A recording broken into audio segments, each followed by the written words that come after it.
नमस्कार। पूर्ण चंद्र कांडपाल जनजागृति का एपिसोड नंबर 667 667 लेके आज आपके सामने उपस्थित हूँ। हिंदी में बात करूँगा और आज बच्चों की बात करूँगा। बच्चों के मैंने कई एपिसोड बनाए हैं, बच्चों की लत के बारे में, बच्चों के मोबाइल के बारे में, बिगड़ क्यों रहे हैं बच्चे कहना क्यों नहीं मानते हैं। ये सारी बातें मैंने बहुत वीडियो में करी हैं अब तक।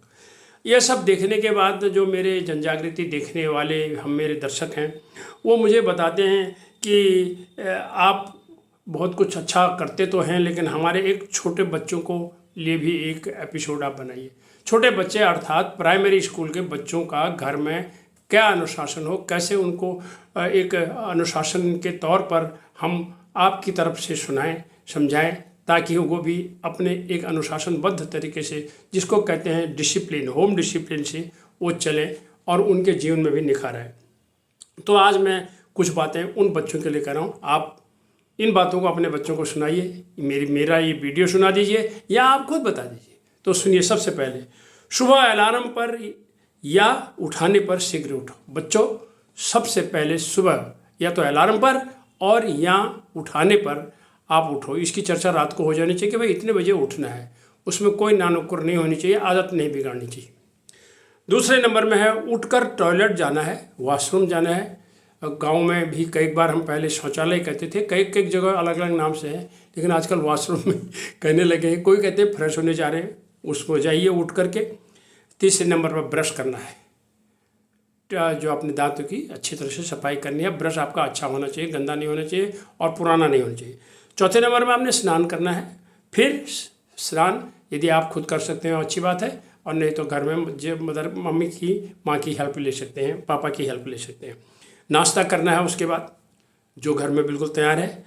फिर ड्रेस पहनो, जो रात को आपने सही जगह पर रखी थी उस ड्रेस को पहनना शुरू कर दो, जो क्योंकि रात को आपने रखी है।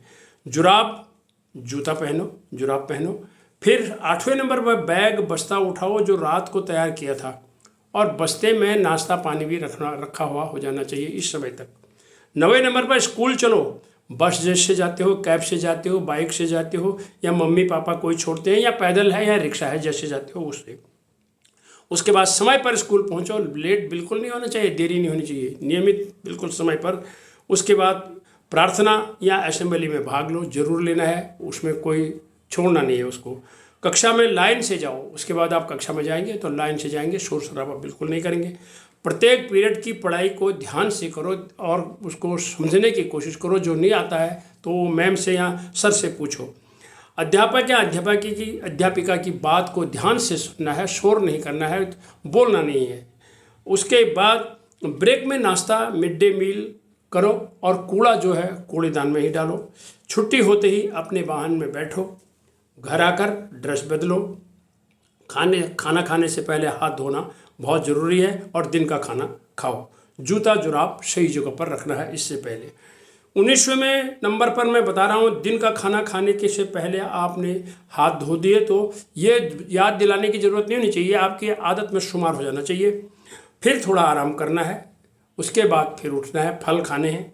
फिर होमवर्क जो मिला है स्कूल से वो करना है, डायरी चेक करना है, उसको छोड़ना नहीं है, नहीं तो आप बैड बॉय या बैड गर्ल हो जाएंगे इस क्लास में। उसके बाद खेलने का टाइम 30 से 40 मिनट, 50 मिनट भी हो सकता है, बहुत ज़रूरी है ये। उसके साथ आपका कोई गार्जियन होना चाहिए, मम्मी पापा या घर के लोग कोई ना कोई होने चाहिए, अकेले जाना नहीं है। उसके बाद घर में पढ़ाई, थोड़ा टीवी, अगर आपको अलाउ करते हैं घर वाले तो थोड़ा टीवी आपकी मनपसंद का थोड़ी देर के लिए देख सकते हैं, ऐसी बात नहीं है, लेकिन मोबाइल बिल्कुल नहीं है बच्चों को अलाउड। उसके बाद सुबह के लिए ड्रेस को तैयार करना है, फिर जूता पॉलिश करना है, और सुबह का बस्ता तैयार करना है। रात का खाना सबके साथ खाना है, मिल करके खाना है, क्योंकि दिन में तो सब इधर उधर होते हैं, रात का खाना सबने मिल करके खाना है। और फिर खाना खाते ही ब्रश करना है। ब्रश करने के बाद फिर सो जाना है। बच्चों के लिए मोबाइल की जैसे मैंने बात करी, कई लोग करते हैं चलो एक आध थोड़ी देर दिखा दो। जब ऑनलाइन क्लासेस थी वो बात अलग थी, लेकिन मोबाइल छोटे बच्चों के लिए अभी अलाउड नहीं है, करना भी नहीं चाहिए, और अति सर्वत्र वर्जित कह रखा है, ये गलत होता है। और 28वें नंबर का जो मेरा पॉइंट है, फिर सो जाना है, और उसके बाद इस तरह से सोना है कि हमें सवेरे अपने हिसाब से, जो हमने हिसाब लगा रखा है उस हिसाब से, अपने टाइम टेबल के हिसाब से, और यह सोचना सुबह अलार्म पर उठना है और या जगाने पर उठना है। यानी कुल मिला के मैंने सुबह अलार्म पर उठने से बात करी और रात को सोते समय भी यही बात मैंने करी। इस तरह से सारे बच्चों को ये चीज़ें अगर आप नियमित तौर पर बता देंगे और या इसकी आप एक लिस्ट बना करके सामने रख देंगे तो रोज़ रोज़ बच्चे को नहीं बताना पड़ेगा, क्योंकि ये तो रोज़ की बातें हैं। आपका बच्चा अच्छा बनेगा, नियमित बनेगा, सुशासन वाला बनेगा और उसमें अनुशासन आएगा, आगे जाके वो तरक्की करेगा। फिर आपको रोजाना उसके सामने गिड़गिड़ाना नहीं पड़ेगा कि ये कर ले, वो कर ले, ये कर ले, वो कर ले। अनुशासन बनाने में थोड़ा समय लगता है, बच्चे सही हो जाते हैं। इन्हीं शब्दों के साथ सभी बच्चों को शुभकामनाएं।